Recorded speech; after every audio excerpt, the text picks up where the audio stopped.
Alrighty, so El Tráfico have just finished, and before I get to El Tráfico in the beginning of the video, and yes, I am going to talk about this game first because I am being nice to you guys, and that I'm not going to do what I did in the preview where I will go in order in terms of looking at the games that happened in the conference semifinal. And in fact, I'm actually going to go backwards this time, and I'm actually going to talk about the last game of the conference semifinal and then talk about the game earlier today before I talk about yesterday matchup. But before we get to this game, when I look at some of these Western Conference semifinal game, I think besides this one where I'm pretty sure 90%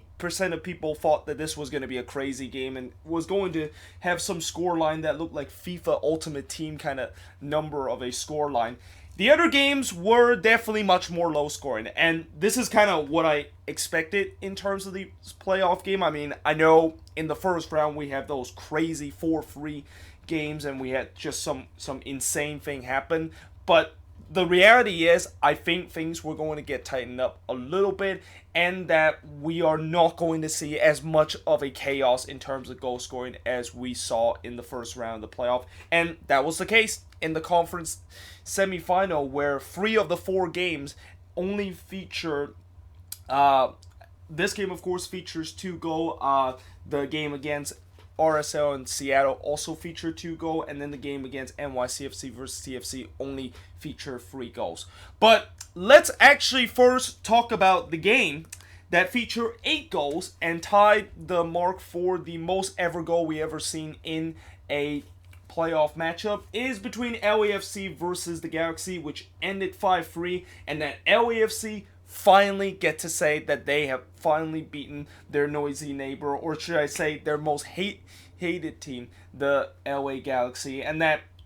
as I said before, I'm pretty sure 90% of people thought that there was going to be goals in this game, which there was. But I think when you look at this game and compare it to previous El Tráfico, unlike in the previous El Tráfico where we also had some games that end up in kind of like FIFA Ultimate Team number kind of scoreline, this game I feel like was really resemble of what people would do on FIFA Ultimate Team, which is they're just gonna pretty much put all out attack and pretty much put guys as high up the pitch as possible, and they basically completely leaving their defense out to dry. I mean, there was virtually no defense play in this game, and that is something that I think is different from previous matches, where even in the previous high-scoring matches in El Tráfico, at least there was some defense that was been playing, and at least some of the goals that was scored was actually spectacular goals that score. In this game, it was just numerous of defensive breakdown, which I guess the reason why that happened is because when you decided to press everybody high up the pitch, then you are obviously going to get caught on the defensive end. Now, in the first half, the Galaxy actually looked like they were the better team in the first 5 to 10 minutes of this game, and that LAFC really kind of just come out snoozing a little bit, and that the Galaxy actually almost got another surprising first goal in this El Tráfico when Pavon's shot was deflected and somehow it hits the bar after 7 minutes. Then Rodriguez had the first real chance for LAFC when he of course put a shot that was over the board, and that if he would have scored that would have been completely against the run of play, because I thought the Galaxy for the first 10 minutes were by far the better team. But that shot really kind of woke up LAFC in a bit, because they started to really kind of dominate the game, and that Vela had a chance to give LAFC the opening goal when he hits the post on a free kick. And little do we know that free kick that he hits the post was actually a warning shot, because 2 minutes later he scores from Rossi and Gwyn, which at that point was his 8th goal in El Tráfico, and also at that point he tied Zlatan in terms of the most goal ever scored in an El Tráfico by a player. Now, in the 28th minute, this is something that I usually don't address, but it's something that is so annoying that I kind of also want to maybe make a separate video talk about this issue. And that, of course, is TV rating and the fact that sometimes you have these networks decided that, we're just going to push this game into like our second channel because our main channel was showing college football, which was the case for ESPN. And then in the 28th minute, once that we found out that that game, of course, has finished, that is the college football game that's finished, we're just gonna switch the game without letting you guys know that, yeah, the game is going to be switched to ESPN now because, you know, we just got done with the college football game on ESPN, and now we're just going to switch it back. But instead, no warning whatsoever. The game literally, like, in the 28th minute, literally, as I think John Champion was talking about how there was, it was kind of like a one-sided derby. The network basically just switched to Sports Center, and everybody was completely caught off guard and didn't know what the heck happened. How in the world do we get into the most anticipated playoff game in MLS? And now all of a sudden it becomes Sports Center. Now, thankfully, I'm pretty sure some people have also realized that this game was eventually going to go to ESPN once that college football game was over, so they switched to ESPN. But I can tell you that there was definitely a couple of people that probably missed a minute or two of this game because of the fact that they didn't get any warning, the fact that this game was about to switch to ESPN. And I know a minute and two might not be that much if you missed this game, but can you imagine if there was some crucial thing happen during the time when people just completely caught off guard that this game was going to be switched to ESPN? Yeah, that would have drove a lot of people crazy. And it's also no wonder why this kind of situation is one of the big reasons why TV rating is just awful in MLS right now. And I think that's something that, as I said, I'm going to probably have to make a video about how the TV rating in MLS, and especially in the playoff, have not only been bad, but it's actually worse than what we had in the regular season. And, you know, if you have TV rating that is worse in the postseason than in the regular season, something is definitely wrong with the TV situation, and that there's got to be something that needs to, of course, be fixed. And I'll probably make a video to take a look what has gone wrong with how MLS is trying to show these games on TV, and that how, of course, they are going to fix it. But getting back to the game itself, in the 40th minute, Vela doubles LAFC lead when he scores from Rodriguez and Blessing. And I wrote offside here with a question mark because when that ball was played to Rodriguez, it looked like he was in an offside position, and that as I was writing offside and as I stare back at the TV, the Galaxy score. Pavone scores from Zlatan to get this game to 2-1, and that, as much as I was hoping I was going to see whether or not if that was a offside on the replay, on the other end, the Galaxy immediately scores, so the game is at 2-1. And I guess, I mean, you know, if we're not going to see kind of that offside call, and that the Galaxy is able to get one back before they realize that they probably got robbed in the previous instant where that goal shouldn't have counted, they of course made up for it. So I guess it's all but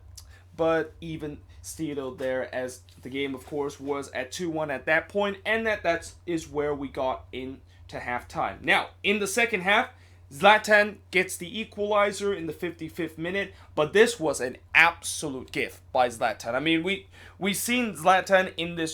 this derby that have scored some crazy goals. This was definitely not one of them, and that this was more due to the fact that it was a blunder by the LAFC defense, and that there was a miscommunication between Blackman and Beitashour, and I believe it was Beitashour that was trying to play it back to Tyler Miller, but somehow it actually hit, as he was trying to play it back, it hit Blackman's chest, and then it just gives it right into Zlatan. And despite the fact that Zlatan didn't really take this very well, Tyler Miller basically just completely dropped the ball, and that in that weak shot where I expected him to just kind of easily caught it, he basically let it go through his fingertip, and that is exactly how this game is tied up at 2 apiece. I mean, you know, everything that can go wrong for LAFC happened in that play, and that I think that play also kind of summarized what this game was all about. Like, as I said, there was virtually no defense that was played, and anytime if there was an attempt to try to play defense, that kind of situation would happen. Now, at the hour mark, LAFC almost got back top in the 60th minute when Bingham denied Rossi the go-ahead goal. Then followed by Diamande, who hits the post off of a corner, and that it was a dangerous ball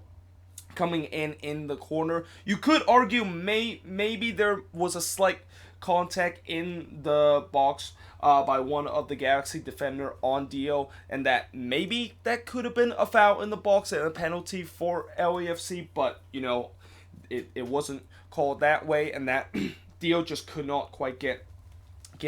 to that very cleanly, and that still, even though he didn't get it to it very cleanly, it still hits the post. Then on the other end, Dos Santos had a nice strike for about 25 yards out, but only for Tyler Miller to kind of redeem himself by denying him and denied the Galaxy a chance to go ahead for the first time in this game. Then in the 66th minute, Rossi would get LAFC the lead back when he scores from Vela and Gwyn, and this is when the Galaxy kind of started to fall apart a little bit, because 2 minutes later it's Diamande who scores from Rossi and Gwyn to make it 4-2, and at that point I thought, as much as I've seen some crazy things that has happened, I feel like this might be the game where LAFC is going to finally take control, and that I just think with the way the Galaxy have looked in this game, and that it just feel like they kind of look seconds favorites for majority of this game, it was going to finally be the case where LAFC was going to get their first ever win in El Tráfico. But it seemed like my kind of logic is not going to be true, and that it's just a crazy kind of thought, because in the 77th minute, Felcher scores from Alessandrini, and all of a sudden, this game is at 4-3, and all of a sudden, this feel like it's like all the other El Tráfico where, just as you thought LAFC would have an advantage and finally get the win, the Galaxy never gave up, and that they continued to try to fight back, and that it looked like with this third goal that the Galaxy score, I'm pretty sure a lot of LAFC fans are thinking, here we go again. Look like we're gonna once again gave up that late goal to potentially tie this game up to go to extra time, or even worse, the Galaxy somehow late in the game with some magic and able to win this one. But Diamande was pretty much making sure that of course didn't happen. And for Diamande, I know I said in the preview that I was kind of one of the person that say he wasn't going to be available in this game, because I thought there was really no announcement that he was good to go and that he was clear from basically doing that MLS drug and subsistence program that he voluntarily did, and that since there was no announcement, I thought he was still with that program, but it seemed like he, of course, was released from that program, and he's now back with the team. And what a story it is from a guy that, of course, clearly is struggling emotionally to now scoring 2 crucial goals to basically give LAFC the win. I mean, it's El Tráfico, there's always some great storyline, whether it's Carlos Vela scoring amazing goal or Zlatan with some incredible comeback, but sometimes it's not always about the two biggest player in this El Tráfico history. Sometimes it could be just as simple as Diamande, who he has to go through all these kind of adversity of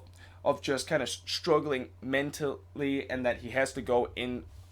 to, as I mentioned, the league drugs abuse and substance kind of program, and then now coming back on his first game and able to get those crucial goals. I mean, what a story this has to be. And that eventually that was going to be the final score, as in the 87th minute, the LAFC fans started to break out the Ole chant, which I think that's one of the few times that I have ever seen a MLS game where the Ole chant kind of break out. And I feel like if there's going to be a team that's going to try to start the Ole chant, it's got to be LAFC, because LAFC have a lot of kind of Mexican and Hispanic and Latino fans there, and that there is no doubt that if there is going to be the case where they're going to break out the Mexican tradition to basically sarcastically mock their opponent with the Ole chant, it will most likely come from them. And that, as I said, that of course was the final score of this game. And the final thing I wrote on this board is that whether or not if this is actually Zlatan's final game, because over the broadcast, John Champion and Taylor Twellman have been numerously saying that this was maybe going to be his final game, and that there was a report coming out from Italy that he was going to go to Napoli and retire there. We shall see if those rumor, of course, is the case, and whether or not if the Galaxy are going to decided to re-sign him. And if they decided to not re-sign him, then yeah, I mean, it's been definitely an honor to see what Zlatan has done in this league, and the way I know, even though he didn't really done anything for the Galaxy, and that he didn't win any trophy while he was here, and that this is like the only time he actually got this team to the playoffs. But when you look at the short 2-year stints, and the fact that this season, despite the fact that he's already 38 years old, he's still able to score 30 goals and still able to almost match the mark where Carlos Vela was eventually going to be the top goal scorer in MLS at 34 goals apiece. I mean, it is just an incredible kind of short stint that he has had with the Galaxy, and that it's definitely an honor of seeing him play. But I will also never forget the fact that when the Quakes play against the Galaxy this season, that our center back Florian Ljungwirth was able to kind of shut him down for those 2 games and pretty much put him in the pocket. Like, that's going to be one of my most memorable thing with Zlatan, besides all the things that he has done throughout this season, and also in this previous season, and also doing the stints that he is in MLS. Now, in terms of shots in this game, there was actually not as much shots as you would think in an 8-goal kind of thriller, but there was 12 shots compared to 16 that the Galaxy had, 7 shots on goal compared to 6 that the Galaxy had, 4 shots off target compared to 5 that the Galaxy had, 1 shot that was blocked compared to 5 that the Galaxy had, and possession-wise, 42% possession compared to 58% possession. And with this win, LAFC is moving on to the conference final, and they're going to be hosting the conference final against the Seattle Sounders. And for the Galaxy, I mean, this offseason, it's clear that they need to figure out this backline issue. Like, I know this has been something that we've been talking about for the last couple of years with the Galaxy. For whatever reason, they just cannot have a functional backline. Well, it is once again the case this season, and that I really think unless if this Galaxy team does not have a functional backline, there is no way that this team is gonna be going deep into the playoffs, or even getting into the playoffs in the first place. Because as the old saying goes in sports, defense wins championship. And when you do not have a good defense, and that when you look at all the MLS Cup champion in the past couple of years, what is one thing they have common? Oh yes, at least a very, very functional defense that can get you through games, and can at least trying to notify the opposition and trying to keep you in game as much as possible so you can score a crucial goal in the playoffs. And that is the problem that the Galaxy had so far in pretty much throughout these last 2 years, and also in this game. It's not really just about the fact that they didn't score more goals than the opponent. Well, actually, that's one of the thing, and that's really the strategy for the Galaxy throughout this playoffs and throughout the regular season, is that as long as they score more goals than their opponent, it doesn't matter what their defense is. But the bottom line is, when you don't have a functional defense, don't expect to go very far into the playoffs. But moving on, in terms of the next game, is Atlanta versus Philly. So I think out of the 7 or 8 playoff matches, or no, 10 playoff matches so far in this season in terms of the postseason, I think this one was probably one of the one that you kind of wish you can get your 90 minutes back, because yeah, this was definitely not a very fun game to watch. And I'll kind of explain why exactly it wasn't really a fun game to watch as we go along. But first of all, there was no Robinson and Parkhurst for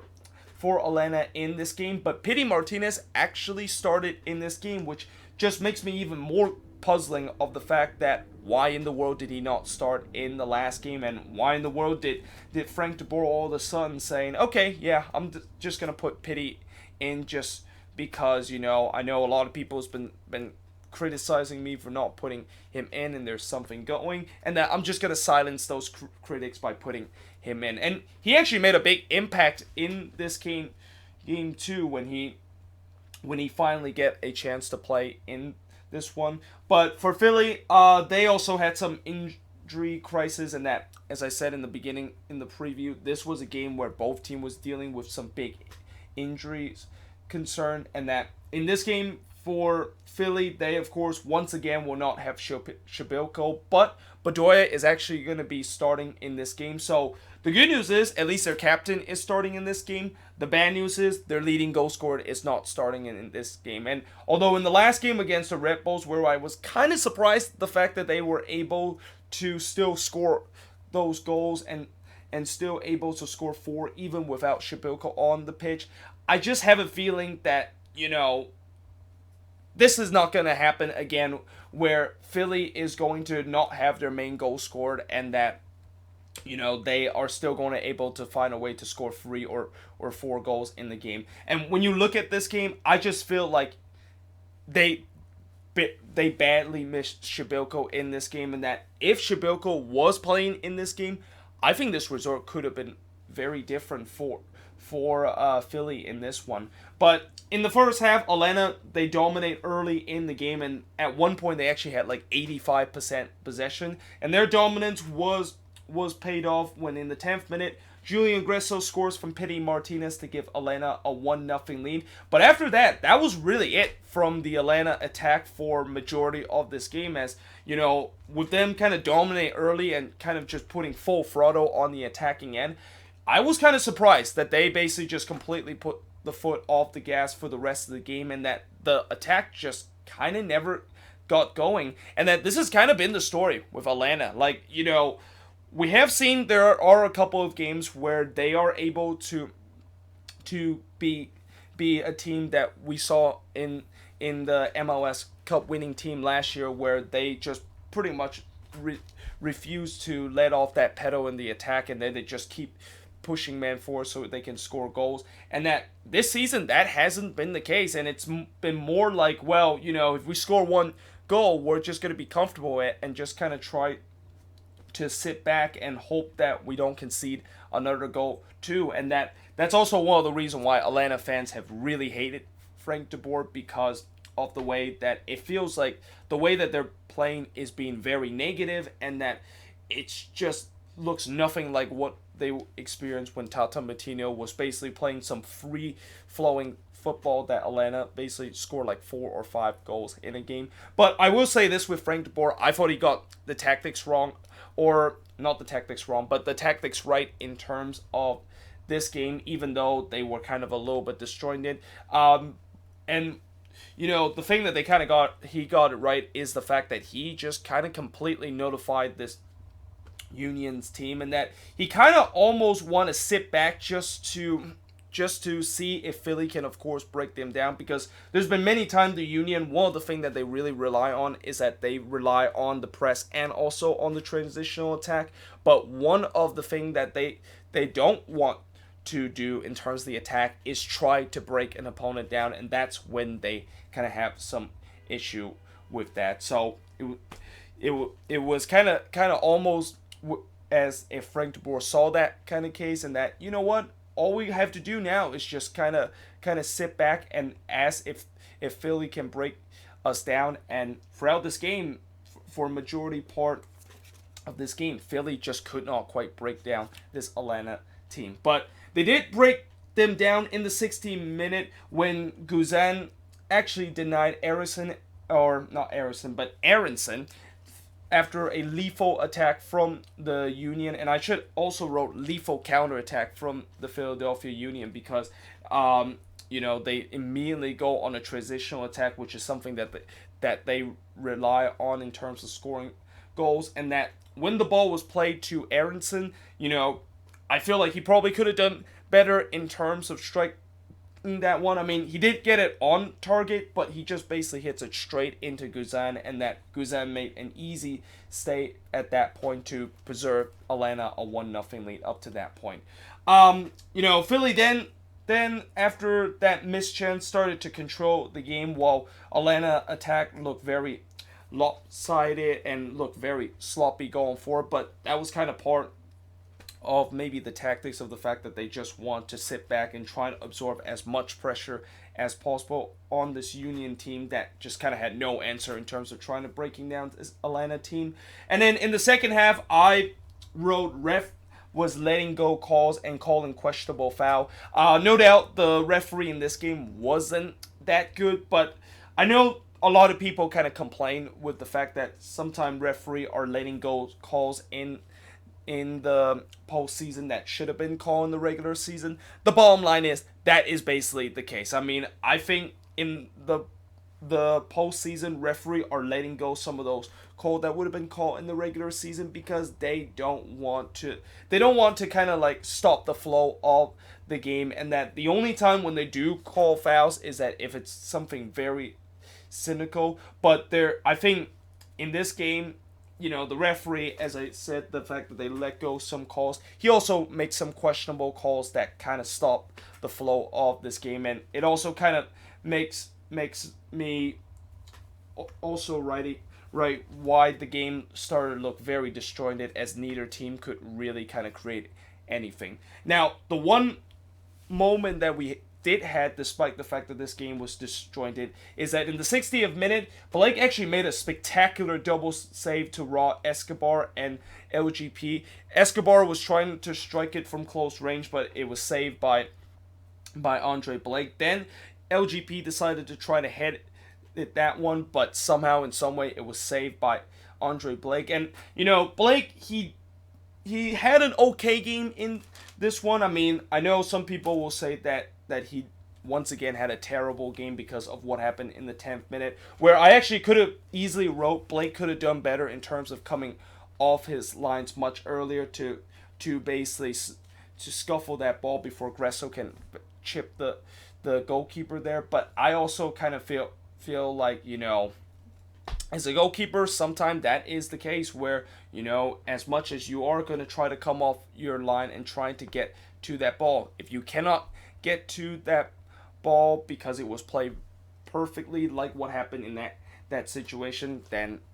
I don't think there's really anything you can blame the goalkeeper for that whatsoever. But again, I thought Blake, he had an okay game in this one.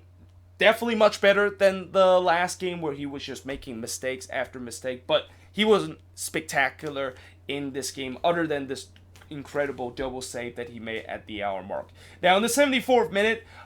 Philly had a chance to get the equalizer when they once again had a great counterattack, but Fabian puts a weak shot. That 3 minutes later, he would put a much more stronger shot, but it was just a tad wide. That denied the Union a potential equalizer at that point. And then in the 78th minute, Joseph Martinez, which I was about to write, he has been very quiet so far in this game, and he has really been very quiet this playoffs, and you wonder what is going on with Joseph Martinez, and that further evidence when he, of course, missed a sitter from 4 yards out, and that, something is clearly wrong with Joseph Martinez, and that if you're Atlanta and seeing Joseph Martinez kind of struggling for these two games, yeah, that's definitely not a very great sign. And as I was thinking that is something that I was going to say after this game, guess what happened? Martinez scores 2 minutes later, and that it just seemed like he knows that people were going to start doubting him, that he was struggling in the playoffs, and that he wasn't being kind of an impact player like he did in the regular season. Then he, of course, scored a goal. And that's the beauty of Joseph Martinez. Like, he could have a game where you don't really mention his name whatsoever, but if he does get that one moment, he is going to usually put that ball into the back of the net, and that is exactly what happened in the 80th minute when he scores from Gresso to basically put this game out of reach. And at that point it was pretty much just garbage time with the Union. After playing 120 minutes, I knew that the Union was going to be very fatigued near the end of the game, and that I just feel like the longer this game was staying at 1-0, and the longer the Union wasn't get the equalizer, it looked like Atlanta is going to win this, and that they pretty much confirmed that win when they scored that second goal from Joseph Martinez and Gresso. And that Martinez late in the game could have made it 3-0 when he had a chance to get a brace with a tap in, but somehow in some way he of course missed that. So, I think I know that there's going to be still naysayers saying that what is going on with Joseph Martinez with the way that he hasn't really been as lethal as he has been in the regular season. And I think when you look at those two misses, maybe that will be an evidence of the fact that, yes, he scored an amazing goal in this game, but he still isn't as lethal as what we saw throughout the regular season, and that maybe that should be something that Atlanta fans are a little bit concerned. But I'm pretty sure they're not concerned with the fact that they are going to have to attend another game in the middle of the week next week, because with this win, they of course are moving on to play against TFC in the conference final. And in terms of shots in this game, both teams had 12 shots in this game, 5 shots on goal compared to 3 that the Union has, 4 shots off target compared to 7 that the Union has, 3 shots that was blocked compared to 2 that the Union has, and possession-wise, 53% possession compared to 47% possession that the Union has in this game. So yeah, either way, I am now going to switch board and look at the last 2 game, or yesterday's conference semifinal game, and I kind of already spoiled the fact that who of course won with those, with me talking about after each of these team won who are they going to be facing in the conference final. But either way, let's still look at these last 2 games from the conference semifinal, as I am going to be now switching boards. There's an old saying that when you make a mistake in the game, sometime it can come back to haunt you, and that it can sometimes defy a result of a game. Well, in the case of NYCFC versus TFC, that is exactly what happened in this game. But before I actually get into the game action, let me just quickly remind you the fact that this game is played at Citi Field and not at Yankee Stadium. But despite the fact that this game is not played at Yankee Stadium, and that, once again, this game has to be played on a baseball field, somehow, in some way, we still have the annoying safety net in the way of the pitch. I mean, I understand why they, of course, have to have those safety nets there, because, they need to be there when baseball season is happening, so that, they don't have to, take it down and then put it back on, and it's more convenient if they just leave it like that. But what I don't understand is, why in the God name do you decided to put the safety net on and not take it off when baseball season is already over? Like, the Mets are not in the World Series right now. That's the Astros and the Nationals. So why in the world are they still putting the nets there? And that whenever I watch that on TV, it just makes me very, very annoying. And that it's no wonder why a lot of people were kind of rooting against NYCFC in the playoffs. Not because they hate NYCFC, but because they don't want an MLS Cup to be playing on a baseball field. And not only it's bad, the fact that a MLS game should never been played on a soccer field, but can you imagine that many people around the world are going to be tuning into MLS Cup, and not only they're going to be laughing at us for saying that why is a soccer game play on a baseball field, but they're also going to be laughing the fact that, or not really laughing, but just annoyed the hell that they see like a little netting in front of their screen that's kind of obstruct part of the pitch. I mean, I just can't, it just drives me nuts, the fact that how in the world is this team still playing in a baseball field, and how in the world can this team not just build a stadium? And before people are going to say, oh, because New York City, they don't have a lot of land there, and oh, it's just the politics of and stuff like that. You know what? Screw that. That should not be an excuse in terms of not building a stadium. And if they do not, see, here's the thing: if you do not have like a soccer stadium whatsoever before you come to MLS and you don't have a plan to build a soccer specific stadium, you should not be allowed to be expanding into MLS. But enough with me kind of going a little bit of a rant about the fact that a MLS playoff game is playing on a baseball field. Let's talk about this game. And no Altidore and Omar Gonzalez in this game, which also kind of make this upset even more extraordinating. The fact that TFC without their best attacker and arguably one of their best defender, and yet they somehow still can go to Citi Field and knock off NYCFC. Now, in the first half, they actually looked like they were by far the better team, and NYCFC, they were just completely not ready in the first half. In the 14th minute, Pozuelo had a chance to get the first goal, but it was saved by Sean Johnson. Then TFC continued to create a couple of chances, but Sean Johnson come up big with a couple of them, and then a couple of them also went wide of the post. Then in the 38th minute, Osorio had a chance to get the opening goal, but once again, it is denied by Sean Johnson after a couple of nice development play from TFC, and the game was at 0-0 heading into halftime. Now in the second half, all that pressure that TFC had in the first half finally paid off, because in the 47th minute, Pozuelo scores to give TFC a 1-0 lead. Although you could say that it's not just the fact that all the pressure that they put in the first half finally paid off with a goal, but more like TFC or NYCFC absolutely gifted them this goal. Like, this was a horrendous mistake from Chanel, and really just a horrendous mistake for this NYCFC defense that decided to just kind of awkwardly hit the ball like it's head volley ball that is going on, and that Chanel basically hit the ball backwards, and that Pozuelo basically capitalized on that and just completely snatched the ball away and basically finished with ease to give TFC a 1-0 lead. But after that kind of really woke up NYCFC. I mean, NYCFC realized that they were just clearly not good enough, and that they realized that this is the playoffs and that they're down 1-0, and that if they don't win this game, they're going to be done for this season. So they started to create some chances, and that they almost got the equalizer in the 57th minute when Castellanos hits an ambitious strike from 20 yards out that was just over the bar. Then in the 69th minute, they were finally able to get that equalizer after they put a lot of pressure on this TFC team, when Tajuri Shradi scores for Maxi Morales to tie the game up at 1 apiece. And after that, it feels like NYCFC had all the momentum and TFC was just really on the ropes. But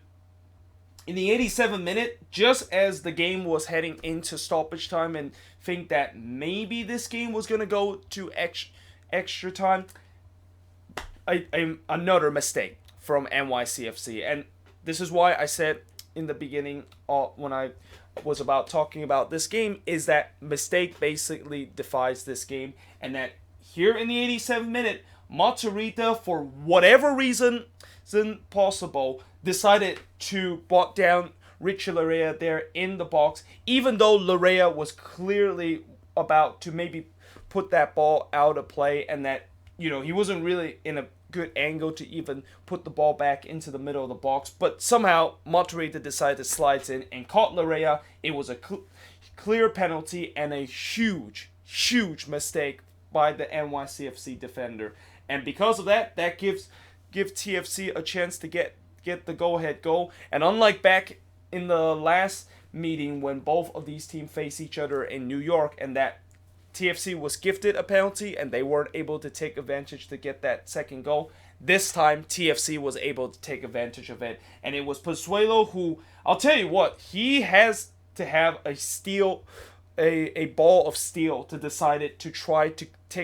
take a Panenka at that situation, and that he did take that Panenka, and it basically ends up into the back of the net. I mean, you know, the reason why I say that is because if he butchered this Panenka, or the fact that Sean Johnson wasn't fooled by that, then he's definitely going to get a lot of stake of the fact that why in the world are you decided to be so cute in probably the most important moment of not just in this game but in the season of Toronto FC. But fortunately, that one was in the back of the net to give TFC a 2-1 lead. Although NYCFC late had a chance to equalize and send this to extra time when Castellanos got robbed by Quinton Westberg after Sean Johnson, of all people, crossed the ball in to Castellanos, who was open in the back post. But Westberg, who come up big a couple of times in this game, was able to come up big again in that situation to tip that one over. And that's all she wrote as TFC wins this one 2-1 to pull off the upset. And in terms of the shots in this game, NYCFC had 17 shots compared to 9 that TFC had. Both teams had 7 shots on goal, 7 shots off target compared to 2 that TFC had. Both teams had no shots that was blocked, and possession-wise, 55% possession compared to 45% possession that TFC had. And with this win, TFC is moving on to play against Atlanta on Wednesday in the Eastern Conference Final and looking to try to get back into MLS Cup for the first time since 2017, which I don't think there's a lot of people in the beginning of the year would say that TFC was going to be one of those teams that could potentially get back to MLS Cup. Like, the way that when you look at throughout this season and how there's a lot of question mark with this team, and even when they went on that unbeaten run, and there was still a lot of question mark of the fact that, yeah, they're on this unbeaten run, but there's games where they probably should have won if they didn't do some dumb things late in the game, and that yet here we are. They're making a deep run into the playoffs, and I guess one of the reasons why they're making a deep run, and I think this is the thing that I said in the regular season, and that this is the thing that I think if TFC can actually put away these games and able to score in those vital moments to get them the win, then I think this team can go into the playoffs. And throughout the regular season, they haven't done that, but in the postseason, they have done it. And that you saw in the last game where they scored those 4 goals in extra time, and that in this game, you know, they had a penalty and a chance to try to redeem themselves after what happened earlier this season where they had that similar situation, but they couldn't take advantage of it. This time they took advantage of it, and that now they are just one step closer of getting to MLS Cup when nobody thought that this was going to be the team that's going to come out the Eastern Conference as the team that's going to be representing the East in MLS Cup. And as for NYCFC, I don't know what to say other than more frustration for this franchise. Like, something tells me the New York franchise are just cursed right now. Like, you know, the Red Bulls, we've been talking about how they are the so-called that's so Metro kind of thing because they always tends to collapse every single year in the playoffs. Well, now it seems like NYCFC is kind of catching that same symptoms from their noisy neighbor, because that's now 4 straight year that NYCFC make the playoffs, and none of those appearances resort even in a conference final. So, yeah, it has to be very frustrating for NYCFC, and, you know, I don't know where do they go next year other than I'm guessing they're going to try again next year. You know, there's still a question whether or not if Domai Turan is going to be staying with NYCFC, because I heard rumor that his job is kind of still kind of in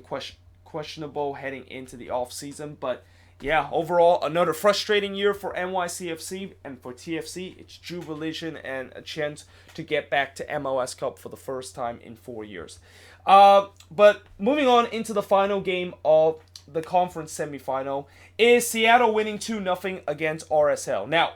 the storyline of this game will definitely be Nicholas Ladero because of the fact that he scored a goal and got an assist, and that I think he was the man of the match in this game. But I really think the true man of the match in this game is Nick Rimando, who, you know, with this loss that his team suffer, unfortunately, we have to say that he has officially retired from his playing career, and that this was really the final game that we ever get to see Ronaldo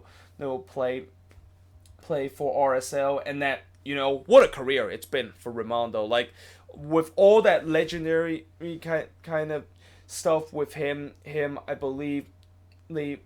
playing in the most game in MLS history and having those incredible saves, and even winning an MLS Cup for RSL back in 2009, he is definitely no doubt going to be a first round Hall of Fame when he, of course, will be eligible to go into the U.S. Hall of Fame, U.S. Soccer Hall of Fame. But in this final game of his professional career, he basically just turned back the clock and basically had an amazing curtain call and just stood on his head as long as possible to try to give RSL a chance in this game. But early in this game, in the 4th minute, Ladero almost scored an absolute wonder goal from about 25 yards out, but unfortunately it hits the post. But then after that, this is when the Raimondo show began. And it all started in the 13th minute when he, of course, denied Ruidíaz with a header. Now, when he, of course, saved that one, he did land it awkwardly, and it looked like he actually injured his shoulder. And I'm pretty sure that despite the fact that I'm pretty sure he was in a lot of pain throughout this game, there was no way in the world he was actually going to be subbed off. Like, this was potentially his last game in his career, and that he makes sure that even if he is going to be playing in pain, he got to make sure that he is trying to not only give it his best, but trying to help his team so he can move on into the next round and at least extend his retirement from his professional career, or delay his retirement from his professional career for one more game. Then in the 42nd minute, again, Ronaldo with a big save after Ruidíaz tried to give Seattle the opening goal from point blank range, but again, Ronaldo comes up big in that one to keep this game at 0-0. Then in the second half, in the 46th minute, there was a crazy event that happened in this sequence where Leerdam decided to try to hit an ambitious volley that somehow in some way was actually clear off the feet of Unoho, and then when the ball came back in, one of the Sounders player actually tried to strike it. I forgot who exactly it was, but it was deflected off of Unoho, and somehow in some way Ronaldo was able to save that from potentially an own goal for Unoho. And that despite the fact that Seattle was still knocking on the door for the first goal as they continued to pile up the pressure, in the 16th minute, Ronaldo once again denied Seattle that opening goal when Rodon was trying to flick the ball into the back of the net. Now, unfortunately, despite the fact that Ronaldo was standing on his head for most of this game, you kind of had a feeling that Seattle was eventually going to get that opening goal. And it finally happened in the 63rd minute when Ladero delivered a corner, which Swenson was able to head it in to give Seattle a 1-0 lead. Then they basically put this game out of reach when Ladero himself was able to score in the 81st minute. And I wrote, was Ruidíaz in an offside position? Because when you look at this development of play, it looked like Ruidíaz was in an offside position, and probably this goal shouldn't have been counted, but they did count it. It was 2-0. It looked like it was pretty much game over, and that it was really game over in the 83rd minute when Everton Luiz got sent off after a nasty studs-up challenge on Gustav Svensson. Obviously, that led to a little mini melee, and that was just kind of RSL frustration, the fact that they know this game is over. But I think of all the players that feel like this game was over, there was actually one RSL player that didn't feel like this game is over and haven't give up. And that one player is none other than Nick Ronaldo, who denied Rodriguez potentially getting the third goal in this game. And then in the 94th minute, it was actually Herrera denies Ruidíaz shots that was heading to the back of the net, but he was able to clear it off the line. That is Herrera. But still, Seattle was able to move on with a 2-0 victory over RSL. And in terms of shots in this game, 20 shots compared to 7 that RSL had, 10 shots on goal compared to 1 that RSL had, 8 shots off target compared to 2 that RSL had, 2 shots that was blocked compared to 4 that RSL had, and possession-wise, 61% possession compared to 39% possession that Seattle has. And on the final game of Nick Ronaldo's professional career, even though he did lose this game, and that, it's kind of a bittersweet moment for him to end his career, he basically gave one last hurrah by making 8 incredible saves. And that, again, I know the man of the match award is going to give it to Ladero because he scored a goal assists and he played parts in both of the goal. But there's no doubt that in terms of a pride perspective and in terms of who actually really deserved this man of the match, it has to be Nick Rimando. And again, I won't be surprised if he's going to be a first ballot U.S. Soccer Hall of Famer, and that I think you could also argue that the goalkeeper of the year most likely could be renamed Nick Rimando goalkeeper of the year. Even though I don't think he actually have one goalkeeper of the year, I might actually be mistaken. And RSL fan, don't go at me if I'm trying to discredit Nick Rimando in terms of not reminding him that he actually have one goalkeeper of the year. But there's no doubt that I think somewhere down the line, the goalkeeper of the year could be named the Nick Rimando goalkeeper of the year because of what he has done not only to RSL but to this league, and has just revolutionized goalkeepers in MLS, and that there's just so many goalkeepers in the league. Even the opposition goalkeeper in this game, Stephen Fry, even said that he looked up to Nick Rimando as kind of almost his idol and a guy that is just such a legend to this league. So there's no doubt that I won't be surprised if this award is going to be renamed the Nick Rimando goalkeeper of the year. And to that point, I congratulate Nick Rimando in terms of his luxurious career with RSL, and I wish him best in terms of his retirement. And it's going to be interesting to see where is he gonna go. I mean, I won't be surprised if he's going to be a coach somewhere down the line, because he also seems to be a very outspoken leader too. So yeah, congratulations in terms of his luxurious career, and I wish him the best on his retirement. But overall for Seattle, they're moving on in the next round to play against LAFC, and for RSL, it's a disappointing way to end the season, but when you look at this matchup, it always seemed like it was going to be an uphill battle for them, and that ultimately, unfortunately, they end up losing this game and gets eliminated from the playoffs. But either way, hope you guys enjoyed this video. If you do, make sure you guys leave a like, smash that subscribe button. I, of course, will start doing the preview for the conference final heading into next week, but I will also try to do the news of the week. And yes, I have not forgot about the news of the week video, even though I haven't done in 2 weeks, and I'll probably do one tomorrow to talk about what has gone